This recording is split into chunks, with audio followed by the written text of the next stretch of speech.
Bismillahir Rahmanir Rahim. After discussing the concepts of Ittihadus Safaqa, Tafriqus Safaqa, Tafarruqus Safaqa, Ta'addudus Safaqa, now we are discussing, and this is the final point of this series, that we have a case, and the jurists have discussed it. ولو جمع بين ما هو مال وبين ما ليس بمال في البيع, combining the things which is mal with the thing which is not mal. Actually, Islamic law of contracts and Islamic law of transaction segregate things into two categories. One uh, uh, which is considered as mal, and other thing which are not considered as mal. The main principle in Islamic law is everything that is permissible, that can be considered as mal, and which are prohibited and haram, they cannot be considered as mal in Islamic law. So this is the basic principle in Islamic law. For example, जो इसका मतलब हम सादा लफ्जों में यूं लें, इस्लाम में माल, किसी चीज के माल होने की जो अहलियत है वो ये है कि एलिजिबिलिटी है, वो ये है कि अगर तो वो चीज हलाल है तो वो माल है, अगर तो वो चीज हराम है तो वो माल नहीं है। किसके लिए? All this principle is about Muslims, ये मुसलमानों की बात हो रही है। What are prohibited for Muslims is not mal for Muslims but are mal for disbelievers. So this is the simple principle. It's mean if a Muslim wasted bottle of wine which were in possession of a Muslim, then the person cannot claim that you have wasted my bottle of wine which price was 2000 or etc, so pay me. The judiciary Islamic law says that he is not able to claim. Why? Because the other Muslims, he did not waste his any asset, because Muslim cannot own wine. When Muslim cannot own wine, it means that there is a no loss of him. So there is a no liability for the person who wasted, who broke the bottle of wine that was in possession of Muslim. But if a Muslim wasted a bottle of wine that was in possession of disbeliever, considering that a wine is a prohibited and Muslim broke it, then the Islamic law says that Muslim will be fined and Muslim will be charged the price and pay. It will be paid back to the, it will be paid to the owner of the wine, that is disbeliever, because wine that is asset and that is mal, that is property for, that is considered property for disbeliever, not for Muslims. So actually this is the wisdom behind the about the things which can be mal and which cannot be mal property. So this is the case that if a person sells two commodities, one is haram and what is halal, one is prohibited and one is permissible, in a single transaction, whether that will be called single transaction, unified transaction, or it will be called tafarruqus safaqa, divisible, are the separate transactions. What is the principle in this regard here? So this is also difference of opinion among Imam Azam Abu Hanifa and his two students, the Sahiban, Imam Abu Yusuf and Imam Muhammad bin Hassan ash-Shawani. So they have a difference of opinion in this regard.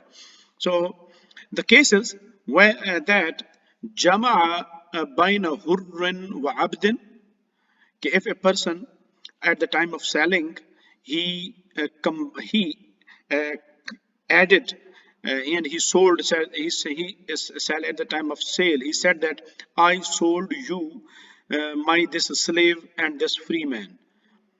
So hurran, free man, and abd, his slave, and he sold in single transaction. He added two people, one was slave and one was free. मैं तुम्हें ये आजाद बंदा और ये गुलाम आदमी मैं तुमको बेचता हूं, उसने इस तरह कह दिया। औ बैन असीरन व खमरन, or he said that I sold you this bottle of juice and this bottle of wine. He added juice with wine. One is prohibited, another is permissible. أو بين زكية وميتة. Zakiyatin mean the halal animal slaughtered in the name of God, in the name of Allah, at the time of slaughtering. And wamaitatin, that was not slaughtered Islamically, or it was dead. So if he said that, okay, I sold you this slaughtered goat, this slaughtered sheep, and this dead one for this rupee. So he sold these two in one transaction. وَبَاعَهُمَا صَفْقَةً وَاحِدَةً, and he sold them in one transaction. So look at it here, translation, that the combining free person with slave, juice with wine, slaughtered animal with dead one, and sold them through single transaction.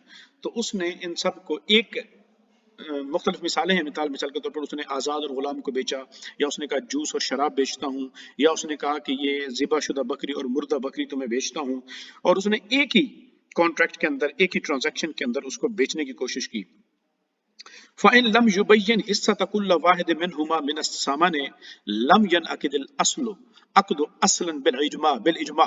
So here there is a consensus among the jurists. There is no difference of opinion among Imam Azam Abu Hanifa and his students. They are all of the opinion that if prices of each are not quoted in separate, then this sale contract will not be considered executed with the consensus of the jurist. So this contract will be considered batil, nullified. It will not be considered executed even.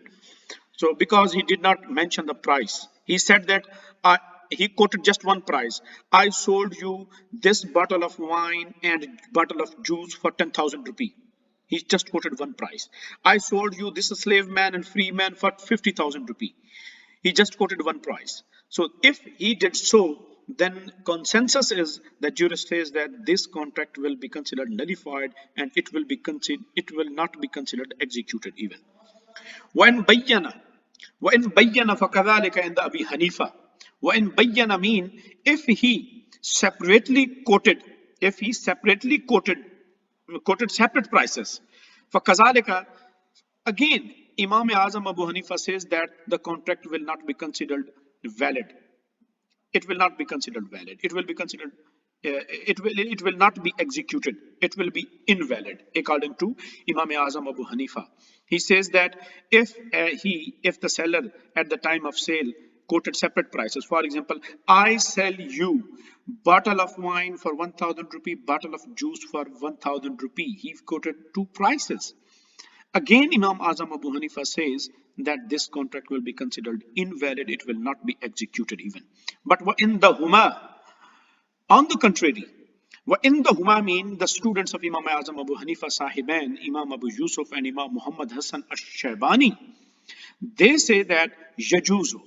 They say that if he quoted two prices, separate price for permissible, separate price for prohibited, then the contract will be considered valid in permissible things, like the sale will be executed into juice, bottle of juice, sale will be executed in slave, sale will be executed in slaughtered animal, and and sale will be considered invalid in free man, in bottle of wine, and in the dead one. So this is the opinion of Imam Sahiban. So no, what is the reason behind the view and opinion of Imam Azam Abu Hanifa? And what is the reason behind this opinion of Sahiban? So why they did say about it? What is their reasons? So for this, see in next part.